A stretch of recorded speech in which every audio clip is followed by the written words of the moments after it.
بسم اللہ الرحمن الرحیم، شروع اللہ کے نام سے جو بڑا مہربان اور نہایت رحم والا ہے۔ نماز قصر سے متعلق احکام و مسائل۔ حدیث نمبر 1080۔ حضرت ابن عباس رضی اللہ عنہ سے روایت ہے، انہوں نے فرمایا رسول اللہ صلی اللہ علیہ وآلہ وسلم نے 19 دن پڑاؤ کیا، اس دوران آپ قصر کرتے رہے، لہٰذا ہم بھی دوران سفر 19 روز پڑاؤ کریں تو قصر کریں گے، اور اگر زیادہ عرصہ اقامت کریں تو پوری پڑھیں گے۔ حدیث نمبر 181۔ حضرت انس رضی اللہ عنہ سے روایت ہے، انہوں نے فرمایا ہم نے نبی صلی اللہ علیہ وآلہ وسلم کے ہمراہ نکل کر مدینے سے مکہ تک کا سفر کیا۔ آپ اس سفر کے دوران میں مدینہ واپسی تک نماز 2 رکعت ہی پڑھتے رہے۔ راوی حدیث کہتے ہیں، میں نے حضرت انس رضی اللہ عنہ سے دریافت کیا، آپ لوگ مکہ مکرمہ کچھ عرصہ ٹھہرے تھے؟ انہوں نے فرمایا ہاں، وہاں ہم نے 10 دن قیام کیا۔ حدیث نمبر 1082۔ حضرت ابن عمر رضی اللہ عنہ سے روایت ہے، انہوں نے فرمایا میں نے نبی صلی اللہ علیہ وآلہ وسلم، حضرت ابو بکر اور حضرت عمر رضی اللہ عنہم کے ساتھ منی میں 2 رکعت پڑھی، اور حضرت عثمان رضی اللہ عنہ کے ساتھ بھی شروع خلافت میں 2 ہی پڑھی، اس کے بعد انہوں نے پوری نماز پڑھنا شروع کر دی۔ حدیث نمبر 1083۔ حضرت حارثہ بن وہیب رضی اللہ عنہ سے روایت ہے، انہوں نے فرمایا کہ نبی صلی اللہ علیہ وآلہ وسلم نے بحالت امن منی میں ہمیں 2 رکعت پڑھائی تھی۔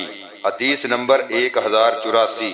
حضرت عبداللہ بن یزید سے روایت ہے، انہوں نے کہا ہمیں حضرت عثمان رضی اللہ عنہ نے منی میں 4 رکعت پڑھائیں۔ جب اس بات کا تذکرہ حضرت عبداللہ بن مسعود رضی اللہ عنہ سے کیا گیا تو انہوں نے انا للہ و انا الیہ راجعون پڑھا اور فرمایا میں نے رسول اللہ صلی اللہ علیہ وآلہ وسلم کے ساتھ منی میں 2 رکعتیں پڑھی۔ حضرت ابو بکر اور حضرت عمر رضی اللہ عنہم کے ساتھ بھی منی میں 2 رکعتیں پڑھی، کاش کے 4 رکعتوں کی بجائے میرے حصے میں وہی 2 رکعتیں آئیں جو اللہ کے ہاں مقبول ہوں۔ حدیث نمبر 1085۔ حضرت عبداللہ بن عباس رضی اللہ عنہ سے روایت ہے، انہوں نے فرمایا نبی صلی اللہ علیہ وآلہ وسلم اور آپ کے صحابہ اکرام ذوالحجہ کی 4 تاریخ کو صبح کے وقت مکہ مکرمہ میں پہنچے، جبکہ وہ حج کا تلبیہ کہہ رہے تھے۔ نبی صلی اللہ علیہ وآلہ وسلم نے انہیں حکم دیا کہ وہ اسے عمرے میں بدل لیں۔ ہاں، جو شخص ہدی قربانی ساتھ لایا ہے وہ اپنے حج کو فسخ نہ کرے۔ عطا بن ابی رباح نے بھی حضرت جابر رضی اللہ عنہ سے بیان کرنے میں ابو العالیہ کی مطابقت کی ہے۔ نبی صلی اللہ علیہ وآلہ وسلم نے 1 دن اور 1 رات کی مسافت کو سفر کہا ہے۔ حضرت عبداللہ بن عمر اور حضرت ابن عباس رضی اللہ عنہم 4 برد کی مسافت پر نماز قصر پڑھتے تھے اور اس دوران روزہ نہیں رکھتے تھے، اور 4 برد میں 16 فرسخ ہوتے ہیں۔ حدیث نمبر 1086۔ حضرت ابن عمر رضی اللہ عنہ سے روایت ہے کہ نبی صلی اللہ علیہ وآلہ وسلم نے فرمایا کوئی عورت محرم کے بغیر 3 دن کا سفر نہ کرے۔ حدیث نمبر 1087۔ حضرت ابن عمر رضی اللہ عنہ ہی سے روایت ہے، وہ نبی صلی اللہ علیہ وآلہ وسلم سے بیان کرتے ہیں کہ آپ نے فرمایا کوئی عورت محرم کے بغیر 3 دن کا سفر نہ کرے۔ احمد بن محمد مروزی نے عبداللہ بن مبارک سے، انہوں نے عبداللہ سے، انہوں نے حضرت نافع سے، انہوں نے ابن عمر رضی اللہ عنہم سے، انہوں نے نبی صلی اللہ علیہ وآلہ وسلم سے روایت کرنے میں عبید اللہ کی مطابقت کی ہے۔ حدیث نمبر 1088۔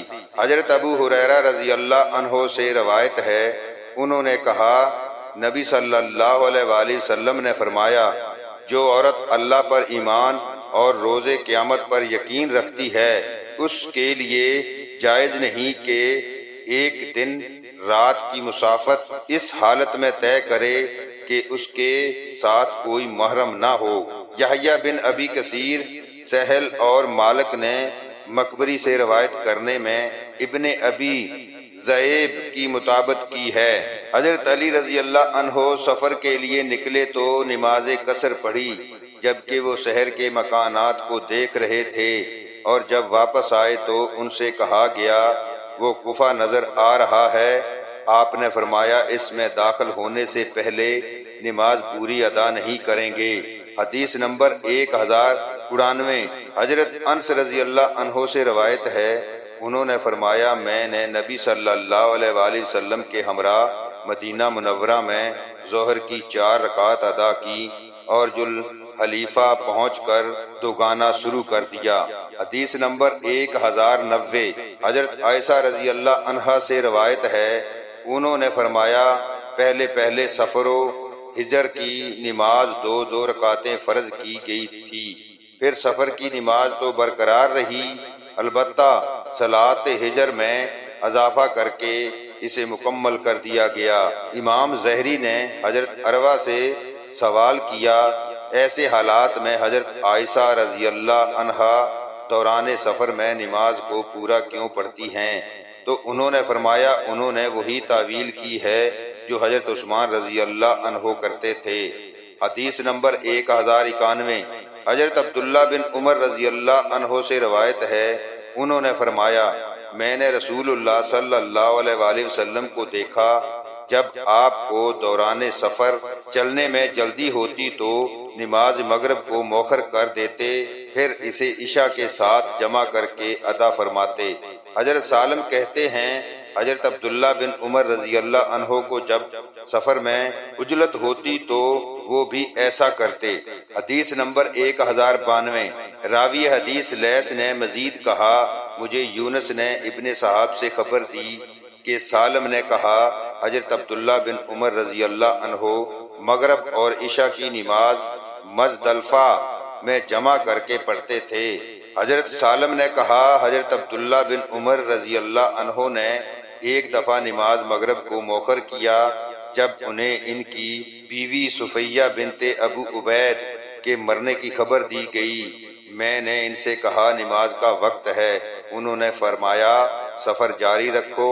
پھر میں نے عرض کیا نماز کا وقت ہو چکا ہے، آپ نے فرمایا سفر جاری رکھو حتیٰ کہ آپ 2 یا 3 میل چلے، پھر اتر کر نماز پڑھی اور فرمایا میں نے رسول اللہ صلی اللہ علیہ وآلہ وسلم کو ایسے ہی دیکھا ہے، جب آپ کو سفر کی جلدی ہوتی تو اس طرح نماز پڑھتے تھے۔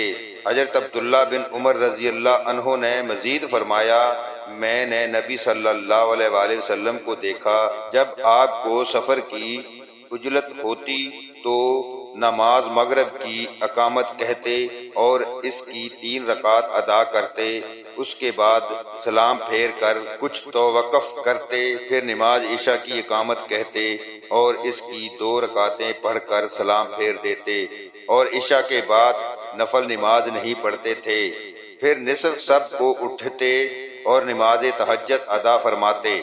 اللہ تعالی ہم سب کو دین کو صحیح معنوں میں سمجھنے کی توفیق عطا فرمائے، آمین ثم آمین۔